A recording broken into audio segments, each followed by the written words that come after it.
Thank you, PJ. It is time for another edition of the Parent and Spare podcast. I'm Justin Gaard from KFAN. We've got Ryan Burns from GopherIllustrated.com and from Football Across Minnesota. He is Chip Scoggins. We are here thanks to our great partners at Jack's Cafe. I'll tell you a little bit about it during the commercial, guys. Breakfast with Santa, unbelievable. Unbelievable. Nice. Breakfast Shocker. with Santa. Yeah, the family made it to Breakfast with Santa on Saturday. I'll tell you a little bit about that later. That's a tease. It was great to see Bill. Great to see someone in the buffet line walk up to me and say, "Good recommendation, Guardsy. Love Parent to Spare." I had to say, "Excuse me, I'm going to take that last Eggs Benedict, okay? We'll talk about it later. They're going to bring out another tray." All right, here we go. We got a lot to discuss, and Mr. Projects has a hard out, so we're going to have to get Chip going on his next secret project. Remember, if you have ideas for Chip to write about, please hit him on Twitter at Chip Scoggins or find his email at StarTribune.com. It'll be hard to top the last one. John-Lou Dorje. Yeah, that's a tough one. That's a tough one. The bar is high. The bar is high right now. A spiritual leader. Couldn't we all use one of those? I know Yes. I know I certainly could. Yes. All right, Burnsy got his wish. We're going to start with Gophers and then move on to transfer portal stuff as well as college football playoff now that bracket is out. But Burnsy got his wish, and it has been confirmed that if the Gophers do knock off Virginia Tech on Friday, January 3rd, a Friday night game in Charlotte, North Carolina, PJ Fleck has agreed to participate in the dumping of the mayonnaise on him from the Gatorade bath. So what do we think about this bowl opportunity, this bowl matchup? And Burnsy, something that you've been thinking about for the last month, PJ Fleck bathing in mayonnaise. Well, that's where I'm just excited to not go to Detroit, which is why, for those of you not watching on YouTube, I'm wearing a Hawaiian shirt today because anything further south of Detroit is going to feel damn near tropical. Tropical. Rum Runners in Charlotte. I'm sure they haven't even heard of them. Yeah, we'll figure it out at the Gopher get-together the night before. I'll see if I can't convince a bartender to add something to the menu there. But this had been the bowl game they had been I'd say standing for, kind of trying to bang the table for a long time.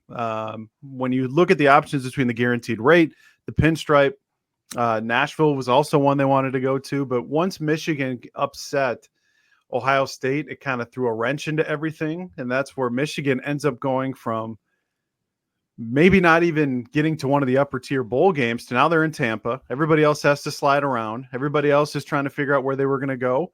But Minnesota wanted to go to Charlotte, and so that's where they're going to take on Virginia Tech. To your point, they are going to be able to dump Mayo on PJ Fleck. We asked him about him on Sunday. He confirmed it. He said, heck, double it, which absolutely. Now, I'm going to tell you, I'm going to get some great video of that for everybody to watch, considering Minnesota's won 5 straight under Fleck, 7 straight bowl games overall, and seemingly half of Virginia Tech's starting roster has either hit the portal or is going to be taking on some senior bowl games. So we'll have a lot of time to preview that game. I'll just tell you this. I don't know who the heck's going to be playing for both of these teams besides Max Brosmer and Quinn Carroll at this point. But the Gophers get to go to Charlotte, and they get to spend Christmas at home with their families, which I know is something they were certainly looking forward to, Chip. Yeah, I mean, it's when you look at the idea of going places you haven't been before, I mean, that should be the goal for any team. I think Nashville would have been probably preferable, obviously, for a lot of people. But are you included in that group, Chipper? I would not have made either one, so it doesn't affect me. Charlotte's a great town. I lived, worked in North Carolina for a couple of years, and I love Charlotte. So Gopher fans, I have a good time there. And yeah, I love bowl games, but they become weird because of the portal and opt-outs, and you just don't know, honestly, who's going to play, what you're going to see. But they're exhibitions. And if you get to see some young guys that are going to be full-time starters next year, all the better. You know, I don't get worked up over. Now, I would have a problem if I was in the playoff or, one of these big bowls, particularly a playoff, if guys are opting out of that. That's a whole different story. But when you're in these other bowls that are exhibitions, if guys don't want to play for whatever reason, or if they hit the portal and you have to play a bunch of young guys that, don't have experience, who cares? It's good for them. It's a good thing to get a sneak peek for next year. And if you're a diehard, and we've seen the Gopher fans travel really well the last handful of years, really since Orlando, but even to Phoenix, I thought they traveled well. New York, I thought they traveled well. It's an opportunity. It is. It's an exhibition for sure, and it's a complete gong show now with who's playing, who's not playing. We all remember, Coleman Bryson's, pick 6 to knock off Syracuse, right? It took 2 years for us to see him again. That's just, and that's not a knock on him. That was just the reality of what was going on. And so, I love how the Big Ten now has done, I think, a pretty good job of mixing it around and making sure that you get to go to different spots. And I would have been fine with Phoenix, even though that date was an L because it's the day after Christmas. Obviously, Nashville, we're just never going to go there again. So I think everybody just. Well, you need to stop telling your favorite bowl guy that Minnesota's been there. I put all of the blame squarely on those blue Minnetonka shoulders of yours. Yeah. Maybe I'll have to shoulder some of it. I put it on Glenn Mason because he must not have treated anybody well in the 3 times that they went there. You should bring that up to him this week. I have. He's like, you're wrong. They loved me. Of course. Of course they did. Of course they loved him. But the Michigan thing, I just chipped Scoggins did here coughing. Yeah. The Michigan thing really did throw a wrench because Michigan was a lock for the pinstripe. Like that was all I was hearing, the last week or so because they were never going to be involved in the pinstripe historically, right? They're typically not in that group. And then beating Ohio State completely threw a wrench in the whole thing. And Iowa's going to Nashville. You've got the pinstripe is Nebraska, right? I think so. Their first bowl game, and it's just an opportunity to watch your team play, go on a nice trip, and see a city that you don't get to see very often. I can't say Charlotte has been on my bucket list, and it doesn't conflict with women's basketball or anything like that. So for me, I'm very selfish and very spoiled about that whole thing. So when you going down, Burnsy, you got the 247 Sports budget ready to go. What's the Ryan Burns plan? Yeah, we're going to be going down. I've been trying to correspond with the Star Tribune's Randy Johnson about what it's going to look like. We still don't really know if we're going to have a ton of availability before or what it looks like, but I know we'll certainly be there the day before. I think, what time do you guys get in? We get in like noon the day before is what I've been told. Well, I'm going to tell everybody for you and for I think we'll probably go, what is it called? Soda Social. Yeah, we'll be at the Soda Social, wherever the heck that is in Charlotte the night before. So yes, starts in the afternoon. Come hang out, come say hi, come enjoy the new year with us. Maybe we'll try to FaceTime Chip from somewhere. We'll try to FaceTime Chip. Yeah. Maybe the Soda Social can have the technical capabilities, and we'll bring in Chipper. Chip, maybe I don't we need should to try to. You know how to FaceTime? Have we gone over this? Yes, I can FaceTime. His kids will be back for Christmas. Yeah, his kids will be back to help. So that's a Friday night. Maybe I should do another one of those viewing things. I was thinking about it while I was at Jack's Cafe. I was thinking about it. We were in the room where you guys did the viewing party. That was where the breakfast with Santa was. So which was awesome. So I was thinking about that. So maybe we'll work with Bill and get that done. And get that done. It's at least for the Gophers, the good news is Mac Rosemer's always said he's going to play. So if you have your quarterback, that's the a lot of these teams get down to their second either. Portal or whatever, they're wondering who the heck's going to play quarterback for them. So the Gophers fan. So the ones we know, John Joyner, Ursary. I don't expect. While Cody still hasn't announced what he's doing, I don't expect him to go. I'd be surprised if Daniel Jackson goes. Wally. He's been battling injuries now for a couple of years, so there'll be a lot of time to kind of figure all that out, I'm sure, as these guys announce, but I think Virginia Tech is supposed to be on like their quarterback 3 potentially. Between injuries and the portal. I mean, we'll see what kind of happens there. It's going to be a war of attrition for these non-college football playoff. That's why I love the bull streak that the Gophers keep. I know it's championing. And, it's like, that's great. I love it. You got to do what you got to do, right? But one of them includes the APR Bowl against Bowling Green. And no one, remember the Syracuse game, the Pinstripe Bowl, didn't they lose like all their coordinators? Like they had nobody. Yes. Now, in fairness, the Gophers lost their starting quarterback because Ethan got hurt, and then Tanner Morgan had to come in, for one final ride. It's great. I love it. Well, it's just madness. And everybody's leaning into the mayonnaise. Like that has to be the focus. Like I can't wait. I don't like taking pictures, as you guys know. I can't wait to take a picture with the mayonnaise guy, with the mascot for my kids. They're gonna love it. I used to say these secondary or third tier, however you want to rate them, bowls came down to who cares more. Now it's how many guys do you have left after the portal and opt out? So, and who cares more? But I hate mayonnaise. Do you really? I am not a mayonnaise guy at all. Man, mayonnaise is. But it's weird. I like I eat potato salad with mayonnaise in it. I do love that. I love potato salad. But it just like when somebody makes my wife will make like You can't hate turkey mayonnaise sandwich and also put like mayonnaise on it. salad. Oh, no. Did you forget we're doing a podcast right now? Because you're just like, you What? feel like an old guy at a diner right now. Did you forget we're doing Pear and a Spare? When you're talking about everybody's excited about the mayonnaise, I'm like, You're bored with it. I don't like mayonnaise. All right, well, cross that I'm off. a mustard guy. I Mustard. can't have mayonnaise on a sandwich. That's But it's interesting. weird. Like potato salad, like my wife tells me, she's like, you like mayonnaise because it's in potato salad. But I love potato salad. But it's got to be the right kind of potato salad, like the mustardy, Okay. Maybe Jax can whip you some up on Friday for the watch party. Sorry about the tangent there, but Well, no, I like salsa, but I don't like tomatoes. If there's a tomato on the sandwich, I go Really? insane. I hate tomatoes. I don't. It's like Okay. the texture or the juices they get on the bread. There's an aroma. I don't. But salsa, I could eat salsa for breakfast. So that's weird. Like that's stupid. And I like ketchup. I think yours is a little more out there than mine. Well, put it in the comments, everybody, on the YouTube channel. Whose weird food aversion? My mayonnaise or my tomatoes or chips mayonnaise? And Burnsy just shakes his head. I just love the random tangent 10 minutes in about you two and mayonnaise and tomatoes. For the record, guards, I'm with you. I do not like if a slice of tomato, absolutely not. Hideous. But if you put salsa in front of me, I will crush an exponential amount. Yeah. So you don't like BLTs? No. Oh man. I like LTs. No, BLs. I like BLs with mayonnaise, Just bacon, lettuce, and mayonnaise. bacon, lettuce? I mean, Really? what does the tomato add? The tomato barely adds anything. BLT? I like bruschetta too. That's another thing. I like bruschetta. There's tomatoes on bruschetta. Yeah.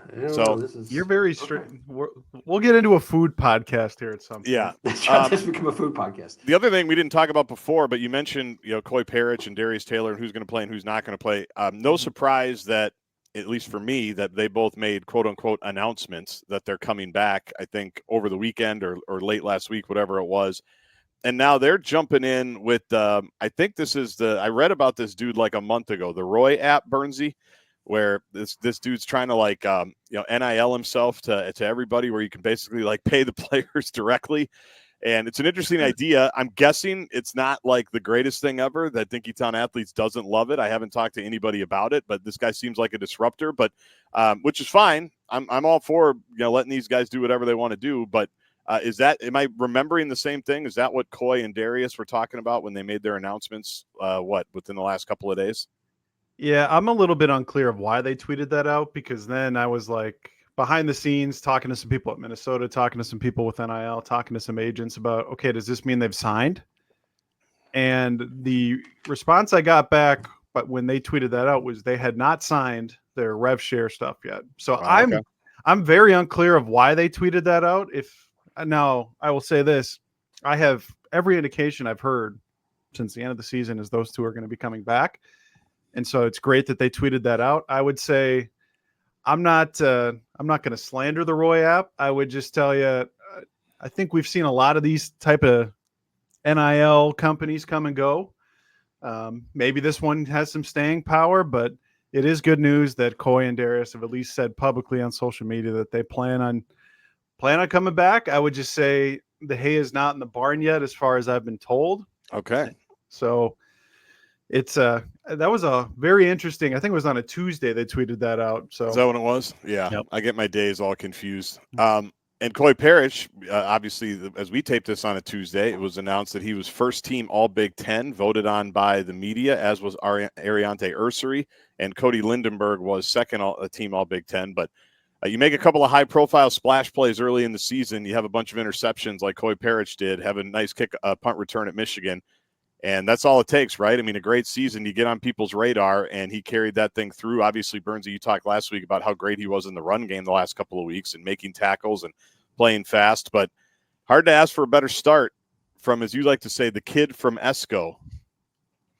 Yeah, I mean, that had to have been a 99th percentile outcome season for him, where when he arrives in June, he's injured, doesn't get fully healthy until July, takes fall camp by storm, ends up getting a ton of snaps starting in late September, and ends up finding a way onto a first-team All Big Ten list as a It's pretty wild. It's pretty wild. I mean, you can't ask for a better start to a career with all that. And Yeah, that's what I think the best part was, and Chip, I mean, Guardsy alluded to it. It was in October, it was all the playmaking interceptions, and some of them, I mean, they're thrown right to him with some pressure, but it's his evolution to then in November. I thought he became one of Minnesota's best players in the run game. So yeah, for sure. Well deserved for Coy. Yeah, and the thing about it was, I'm sure he didn't play perfect though. I thought he only had one tough game, and it was Rutgers. Yep. That's the one where it stood out. I was like, that was a tough game for him. Missing Bill. Other than that, but other than that, obviously the early on the splash plays and the highlight stuff. But I go back to, I think we talked about last week. He made a couple of in the run game, just coming off the edge, like he'd been shot out of the cam and tackles at Wisconsin. I mean, he was a really, I thought, in the run game, showed up as much as he did, with his interceptions there late. I mean, he just became a good tackler, a playmaker that way. So, I said from day one, I'd make him the kick returner. I didn't know he'd have this kind of impact defensively right away. Right. But I also think you have to give Danny Collins a lot of credit as a coach. I mean, this has become the place, if you're a safety, if you play safety in high school and you're looking around this, look at the track record of the way they develop guys. And I think Danny Collins deserves a lot of credit for his teaching, development, whatever he does, because they've got a pretty good line going right now, guys that are top-notch safeties and going on to the NFL. Or even you just look at what's coming back next year with Coy, Kerry Brown, Aiden Gooseby. Still got if Coleman Bryson, Pinstripe Bowl MVP Coleman Bryson, is your safety 4. I think you're in a pretty dang good spot with where things are going into next year. But or even Ariante being named Big Ten Offensive Lineman of the Year. How about that? Yeah, I didn't mention that. Yeah, I did. I kind of glossed over that. That's big stuff, man. That's heady stuff. I feel for Daniel Jackson in all this, where Daniel Jackson somehow fails to make. I know there's a ton of great receivers in the Big Ten, especially with 4 new teams, but no Daniel Jackson on any of the all Big Ten teams, both media and coaches, shocked me. Yeah. Well, we kind of talked about it. It's a deep position, and then it's one of those that you love narrative street, Burnsy. I blame you for this. People get lazy in there. Well, we're just Ohio State's got guys, Oregon's got guys, right? Obviously, Indiana's going to have guys because of how they play. It's hard to watch all 18 teams. It just is. We kind of talked about this last week with the Heisman stuff, and you really have to be a sicko to go inside the. I remember voting on the AP stuff. I don't do it anymore because I said I can't in good conscience give you the second team right guard. I just can't do it. It's hard, I'd love to. Maybe people should argue that I could, but I can't do that. And it's not fair to just go, Ohio State and Michigan run the ball really well. Let's give it to Chip Scoggins, the right guard, second team. Yeah. So I think people do that. Daniel Jackson isn't flashy. That's the thing. He's just a professional tactician, make every catch that's thrown his way. He had so many huge catches, but it was almost like, good catch. Here's the ball. Move on to the next one. There weren't there were the highlight reel plays. So I'm not saying that there weren't, but do you get what I mean? There's a distinction between the flashy wide receiver that gets all the headlines, that comes in with the hype, and then the dude that just produces for 5 years, and especially the last 2. And I think Bateman's, Exactly. Bateman, or even Tyler, had a lot of deep shots and, so it's just, I think he's just a byproduct of it. He's just too solid. He's just too normal. I don't know. That's the only explanation I can come up with, because you look at the production and the importance that he had to this team. It's pretty ridiculous that he's not on an all Big Ten team. I think the most wild part about all of it, though, is Daniel Jackson ends up honorable mention. He's on the same honorable mention list as Mark Crawford, which peace and love to my favorite Australian 30-year-old man. But how are those two after the 2024 season on the same They get list? the same certificate? There's 400 honorable mentions on there. So Minnesota 13. I think it was 13 is what they ended up having for honorable mentions. Yeah. But I think Darius Taylor also had a case. Now there's a ton of tremendously talented running backs in the Big Ten. I think because so much of his production came through the air, I think that probably played a mind in a lot of the voters' minds. But Cody Lindenberg making first team coaches, second team media doesn't shock me. Yep. Nice feather for him. Yeah. But so many, and that's where those lists come out, and immediately it goes to, well, look at all the talent that Minnesota had. They should have won more games. If we're already playing the shoulda, coulda, wouldas, boys, it's going to be a long off season. I'll tell you that much. Well, every team does that every year. 100%. At the end of the year, you look back, and if there's any close games, and heck, they had 7 of them, your natural thing is, I mean, I got a couple texts like, man, they made that field goal at North Carolina, or if they did this or did that. It's like, yeah, but you could do that till eternity. And guess what? If Coy didn't make that amazing catch against USC and the UCLA guy gets 1 more yard, they're going to lose that game. Yeah, that's just how it is. You can do that all day. Yeah, yeah. I've also fatigued from that. Like, everybody can have their own right to how they thought the season went. I thought it was a good season. I mean, I thought it was a good, solid season. I think it was a season they needed to kind of bounce back and show that they're, going to be a factor. Just to finish in the top half of the new Big Ten, close to the top third, I think that was great, especially coming off what they did a year ago. They really bounced back. It's interesting. I mean, it's, nuance doesn't exist in social media world, but right. I thought it was the most entertaining Gopher season I've seen in a while. Yeah. I thought it was important in terms of PJ altering his philosophy, but I don't know that they squeezed everything out of this team that they could have. Probably not. And the North Carolina game is the one that's going to really bother me forever. Yeah. And again, you can excuse that one away too, because it's the first game. You don't know what you have. You don't know how Max is going to play. At that point, you think that North Carolina might be good. It still bothers me that the mentality of that game was first 1 to 20, because we don't necessarily need that. And all said and done, if Dragan makes the kick, you win it, and all of a sudden you're 8-4. Well, that one bugs me. I think about 3. North Carolina, they were just sloppy tackling. Sloppiest game of the Fleck era. A kicker, I mean, just sloppy. Just is like, what is this? I still, for the life of me, can't understand what the hell happened the second half at Iowa. I don't know what happened there. And then Rutgers, I just thought was a no-show. Mm-hmm. Yeah, well, weird in the first half that just put them in a game, and then you had multiple opportunities to just extend it, and you didn't. Mm-hmm. And then a turnover, you live on the margins, a turnover kills you. Yeah, those 3, I think, are the ones. And Michigan, even just respecting Michigan too much in the first half, and making huge cataclysmic errors in an 8-minute stretch that changes the whole game. Yeah. But that game also, I think, unlocked the Brosmer experience, at a high level, because in the second half, they just had to let him go. And he almost brought him back. And then we saw how well he played the rest of the season, pretty much, for the entire stretch. So, yeah, we could do that for 5 hours. But you want to say more, Burnsy? Well, I was going to say, speaking of Rutgers, now Corey Heatherman can thank Rutgers for getting him a brand new deal. That's where I was going next. Thank you. Well, take it away then, Mr. Gaard. Well, no, give us the details, because nobody loves assistant coach salary pools more than you. So I want to give you your time to shine here. Did he get the bump, as you like to say, that he needed? And what do we know about this contract?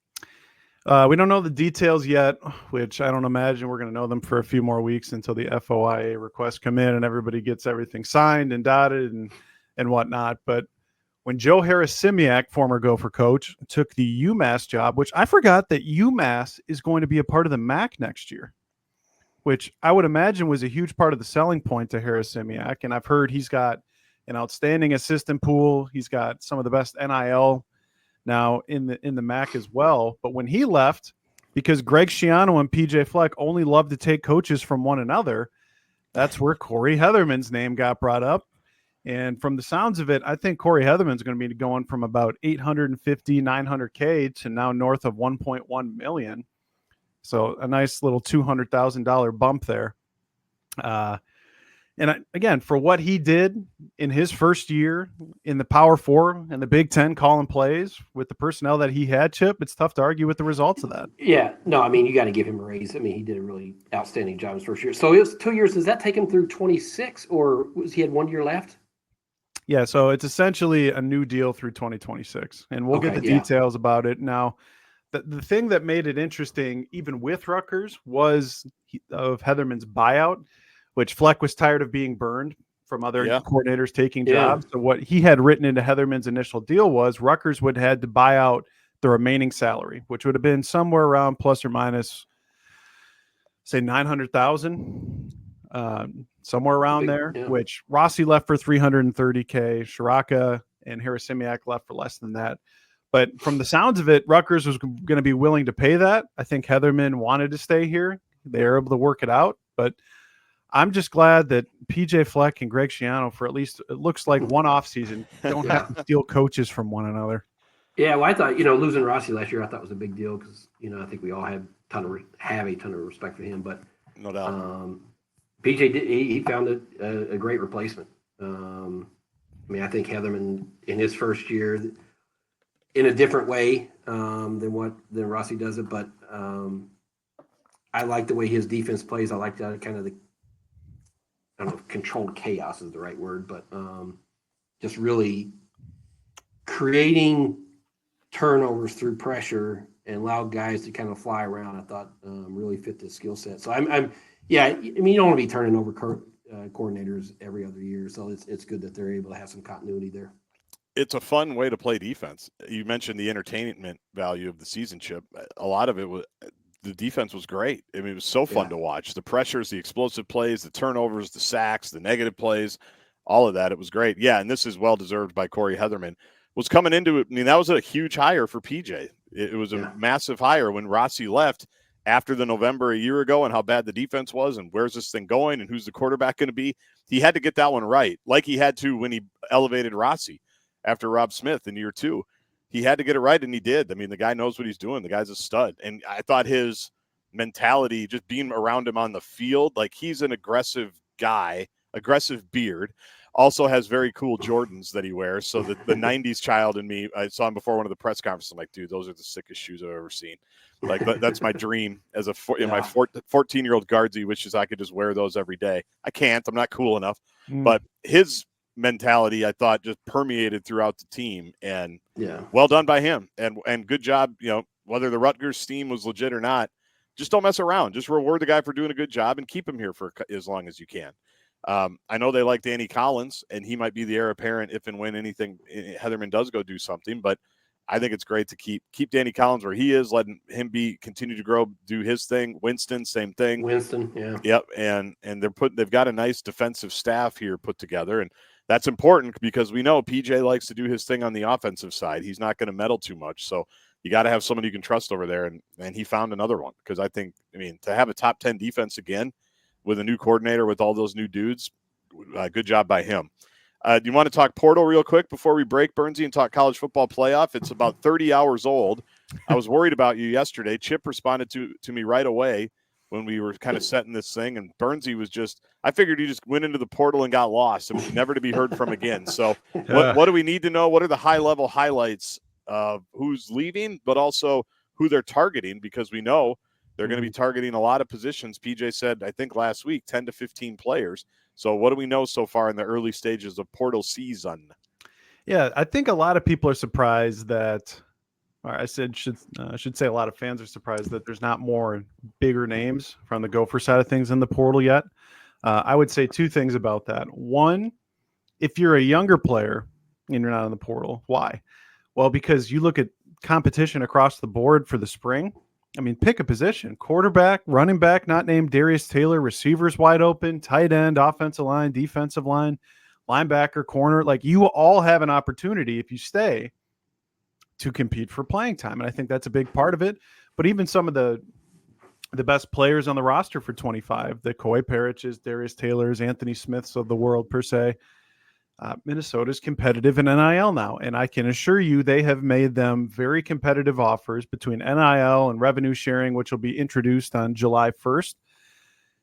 I think between the two of those, you haven't seen a lot of attrition. I think the biggest thing you've seen is Jordan Newben is in the portal, Minnesota's third down back, who can forever forget the Jordan Newben game against Michigan State where he carries the ball 40 times for 204 yards. Yep. Big Ten Player of the Week. They ran outside zone 39 of the 40 plays, pretty sure. And Michigan State couldn't stop it. C.A. Bangura is also in the portal. Someone Minnesota picked up from Ohio last year, didn't really play much. So other than that, I mean, we haven't seen a lot going out. I would say coming in, they're hoping to get some things going here this weekend. Their first bowl practice, I believe, since the portal opens, is Wednesday.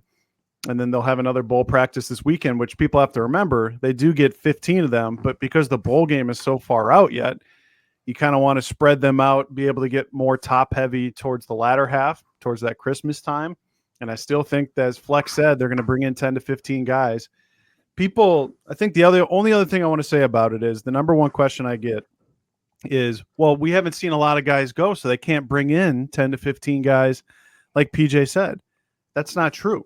They don't have to be underneath 105 until August. So they can still go out and grab 10 to 15 guys in this transfer portal window, because you'll still have one after spring ball to really make sure that you can get the roster beneath that. But I think there's a lot of things that are going to be happening here between this podcast and the next time we record.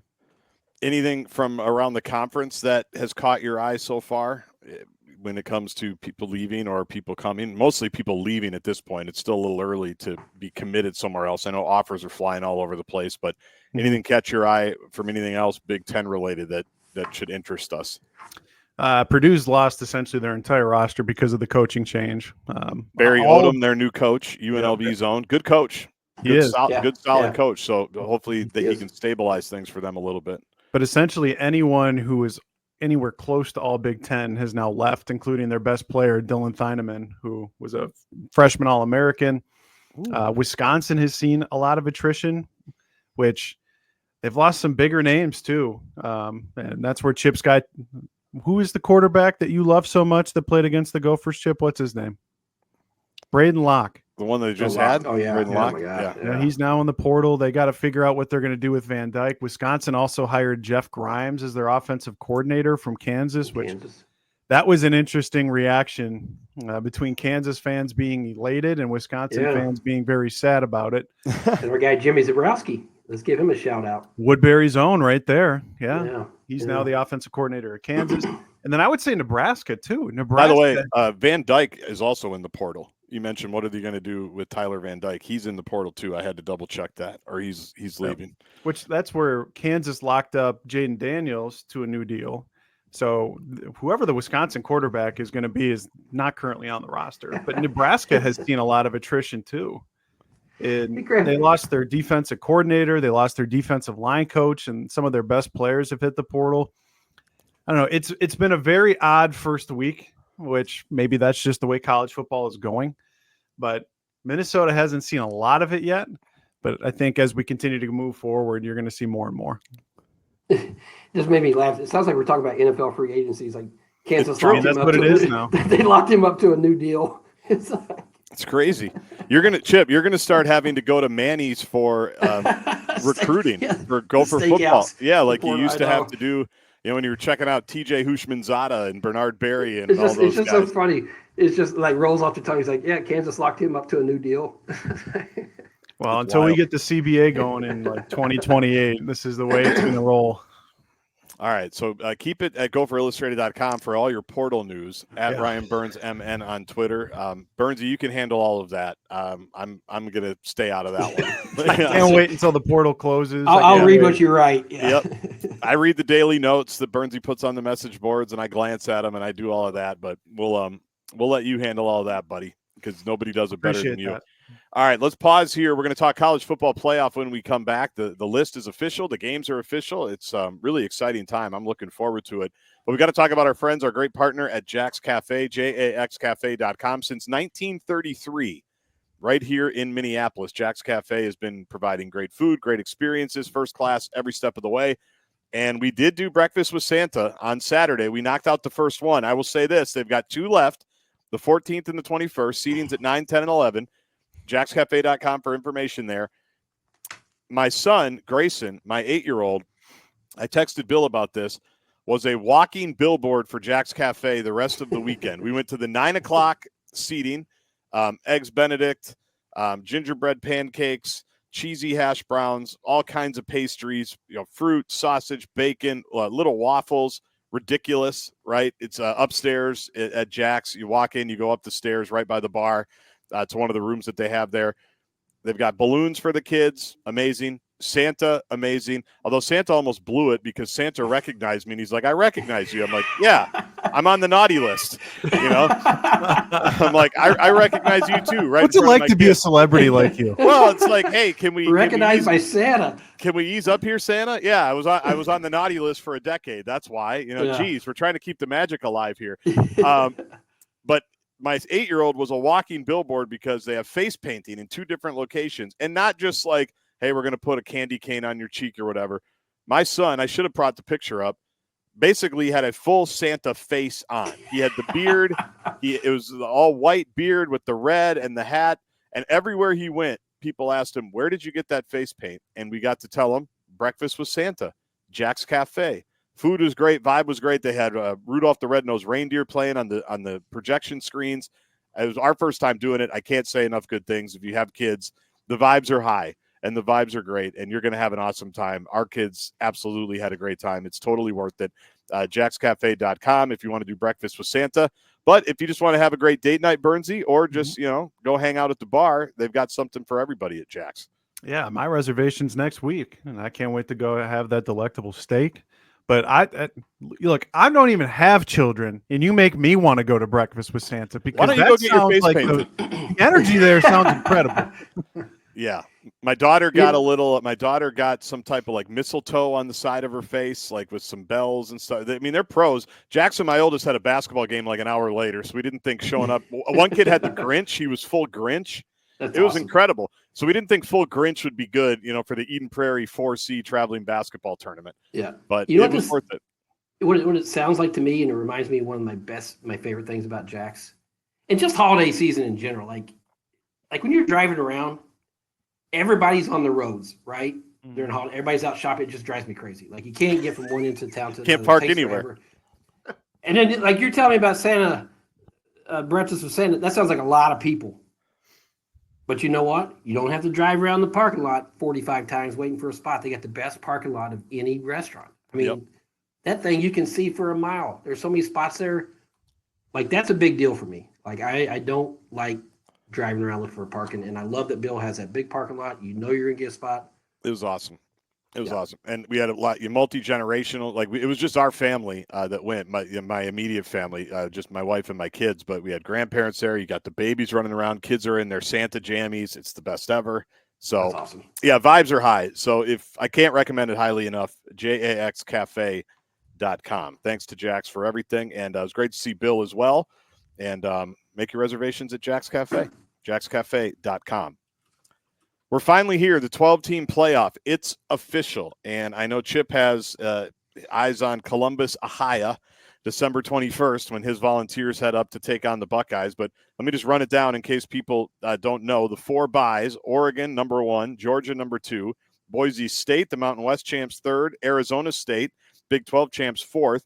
Then 5-12, Texas, Clemson. 8-9, Ohio State, Tennessee. 6-11, Penn State, SMU. How about this in-state game? Number 7, Notre Dame hosting 10th-rated Indiana. Did you see the get-in price as we sit here on Tuesday for that game? I did. I bet it's absurd. $1,000 or something. It is $1,000 to go just to get into the stadium. Now, I was told last year at this time nobody would care about first-round games, or nobody would care about the regular season. Nobody would care about the on-campus experience yet. Guardsy, we got $1,000 get-in Indiana, of all places. Yeah. I like I'm writing a column about this later today. I love that they put SMU in over Alabama. Yes, Alabama's strength of schedule is tougher, but they had bad losses. Like they lost to 6-6 Oklahoma. Right. Bad. Lost to bad. 3 touchdowns. It wasn't they looked 24-3. Don't play Mercer the week before. Yeah, and they lost get blown out by 3 touchdowns against a bad Oklahoma team. And lost to Vandy, obviously lost to the Vols. I appreciate that. The thing I think they need to tweak that is you look at Oregon's draw. I think the 5 conference winners should get in. Because you should be rewarded for winning your conference, right? Yep. But to seed them just because the top 4 get an automatic buy in the seed. Boise, I'm looking at now, they have them ranked 9th, but they got a 3rd seed. Right. That doesn't make sense to me. I think they should just put the 5 conference winners in, and then get to 12, and then just rank them like how it is in college basketball. 1 plays 16, 2 plays 15, 3 plays, and then they can get in, but just don't do the automatic buy seed. The automatic buy. So it just common sense. It doesn't, where Oregon has to play the winner of Ohio State. Like, because Michigan's not in here, would you be surprised if Ohio State got hot and won the damn thing? I wouldn't. No. I think Oregon's, if I sat here today, I'd probably pick Oregon to win it, but they have a tough, you have to play the winner of Tennessee, Ohio State. Then you have to go to the Rose Bowl and play probably Texas. So I think the tweaks they need to do is they need to just rank, go by your rankings and not have the automatic buy where a 9th seed is getting your 3 seed, or a 9th in your polls getting the 3rd seed. Yeah, I understand. Go ahead, Burnsy. Well, that's where it's like they almost rewarded Penn State for losing. Right. Because that Ohio State draw, or excuse me, the Oregon draw is, you look at all the first round games. I mean, if it is Ohio State that does win, okay, then Oregon's got to play them at the Rose Bowl. But then it only gets tougher for Oregon from there, because they would have to go then play probably Texas. You know where the Cotton Bowl is? Texas. Yeah. It's a road game essentially. And then if they get to the national championship, it's in Atlanta against potentially Georgia, which goodness gracious. You know who doesn't care? My guy Dan Lanning. He'll have those guys run up. Yeah. I want that. I'm pulling for Oregon just because of that, because I want to see the hype videos of Dan Lanning making everything you just said, Burnsy, 1,000% right. And my guy Lanning ain't going to care. And that's where with Penn State, they get a heck of a draw in my mind, where they get SMU at home in the cold, and then they'll get to play Boise State, which, look, we all love Ashton Genty, and they're very good. But there's a real scenario in which look at that walk to the Final Four versus having to play potentially, again, Ohio State or Tennessee. So again, I think we all see it the same, by the way, that none of us are outraged about Bama not getting in, even though I think my favorite part of the whole deal, Guardsy, because I don't think Chip knows what community notes are on X. Did you see Alabama's athletic director get community noted, which I thought was the funniest thing in the world? Yeah. What does that mean? I don't know what that means. Well, community notes, like people, you can add context, or basically when it's like fake news, you can, if somebody tweets something out, they add a community note like, this isn't true, or, well, actually, blah, blah, blah. Like blah, a rebuttal. Yes. Well, it's like adding more facts to the situation. Someone's Alabama's lying. athletic director's tweet getting fact checked on a social media platform for everybody to see is so college football to me. I mean, the thing is like, we want to look at the good wins, but you got to look at the bad losses too. I mean, those count. You can't ignore those. Well, and the whole thing, go ahead. Sorry. And I like the whole idea of 12 teams was more representation. Correct. If you want, and I think the SEC, I think, just wants to have their own 12-team tournament. Yes. And because they're the greatest, and you've got, the most NFL players and the most tradition, we get it. You're very special. The SEC is so special. It means more. It means more. It just means more. We get all of that. And college football wouldn't exist without you. We all understand how important you are to the continuum. But for the rest of the country to care, and for you to get all this money that you're going to get, you have to have other teams. You have to have a country to play. You have to have other teams to play against. But if you want to just take your ball, like Lane Kiffin was basically your guy Lane, talking about, well, there's the NFL, then there's the SEC, and then there's a little bit of the Big Ten, and then there's everybody else. Well, great, but you still have to play. Like those teams are playing too, and I had no problem with it. If they put Alabama in, that would have been ridiculous. We talked about it a year ago with the Florida State snub, and that was a community note, right?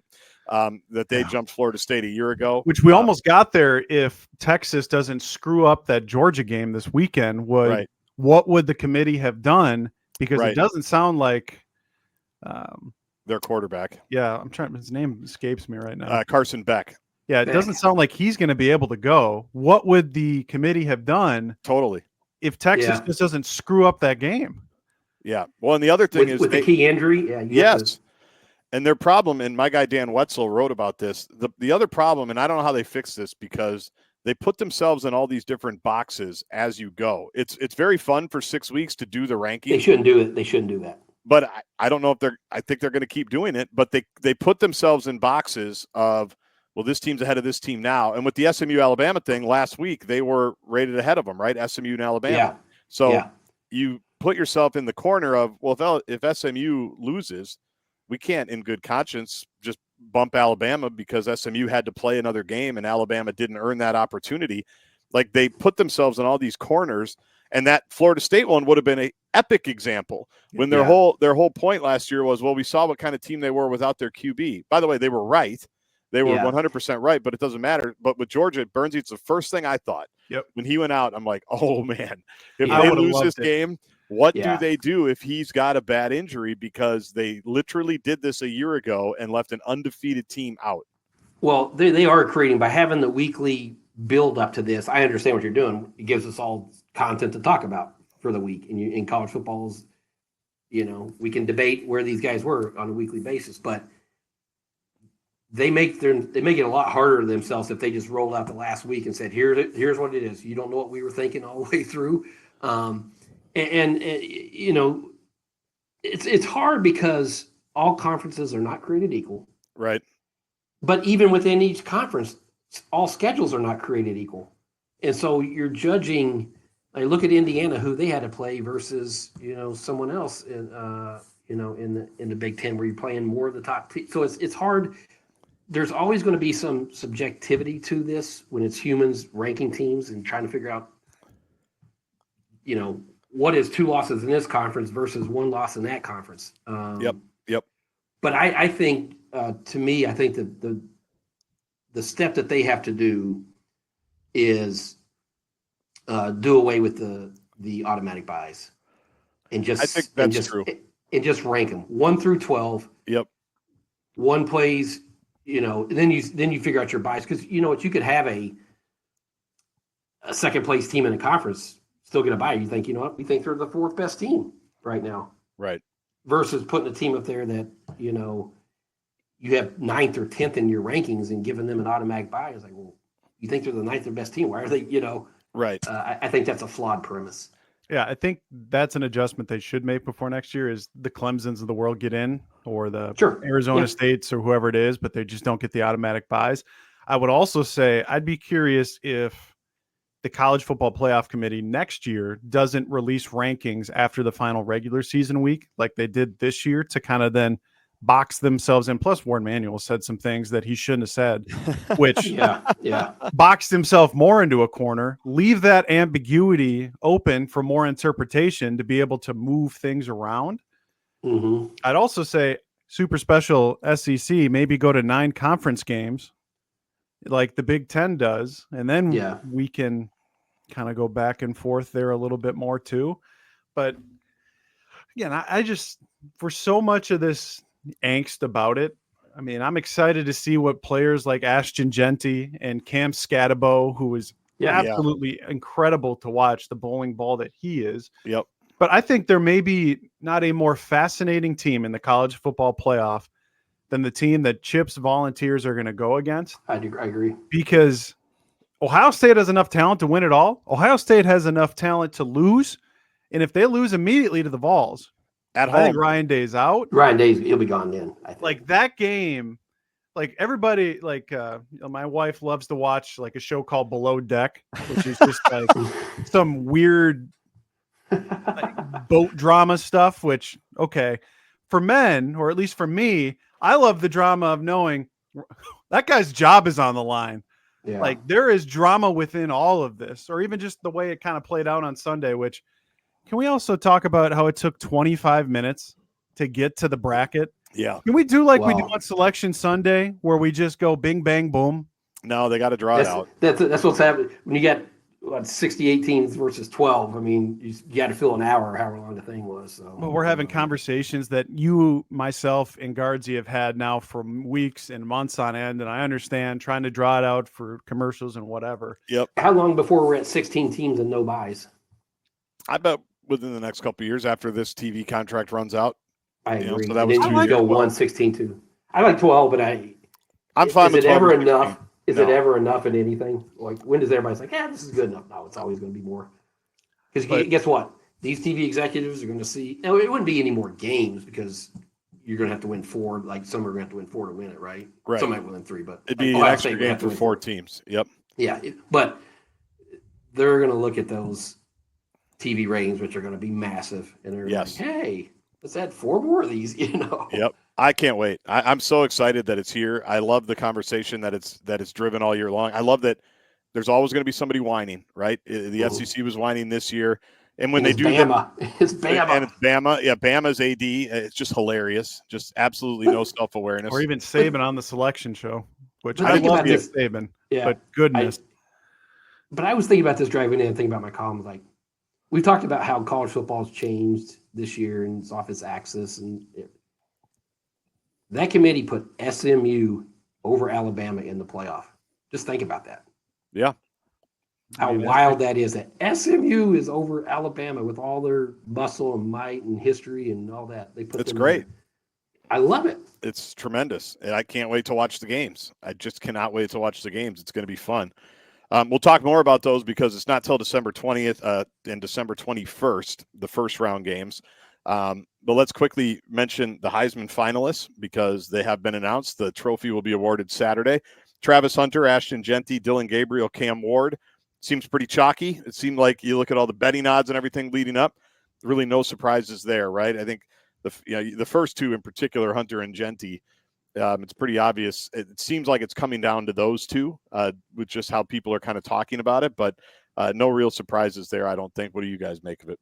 No, everybody who got, I thought that would be the finalists, and I think everybody knows who's going to be 1 and 2, and it just depends on what the order is. I don't think you could, I think there's some years where it's a clear one.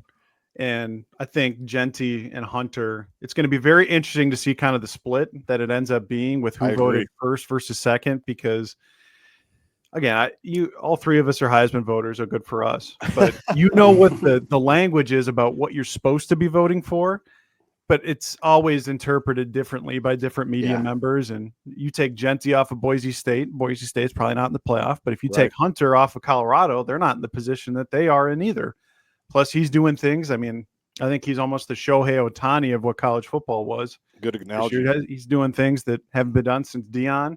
But Genty is, one of the most dynamic running backs, and especially in a day and age, too, where he stayed at Boise State his entire career. Right. He could have gone back to Texas and gotten $2 million from the Longhorns or picked Texas A&M or whatever. He stayed it out there at Boise State. Now they're in the playoff because of it. So I think I'm going to be very curious to see what the rest of America decided, boys. I'm going to be very curious. I don't think there's a wrong pick. I'm curious to see how much Saturday night impacted it. Now, we'll never know.